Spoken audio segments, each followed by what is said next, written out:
Siz üçün birinci orunda apаңызбы же аялыңызбы? Эгерде менин апам жалгыз, ал эми аялды мен дагы деле башкасын алып алсам болот деген ойдо бүгүнкү күнгө чейин жашап жүргөн болсоңуз, анда мен сиздин көңүлүңүздү башкага бурам.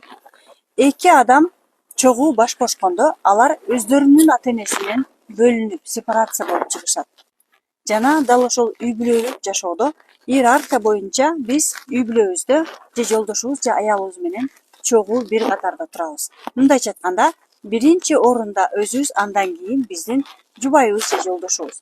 Эгерде сиз ушул законду буза турган болсоңуз, анда сиздин жашооңузда мамилеге, балдарга, ден соолугуңузга кандай таасирин тийгизет, толук маалымат алып билгиңиз келсе, анда 11-12 октябрда боло турган онлайн акысыз марафонго катталыңыз. Катталуу үчүн анкетаны толтуруңуз.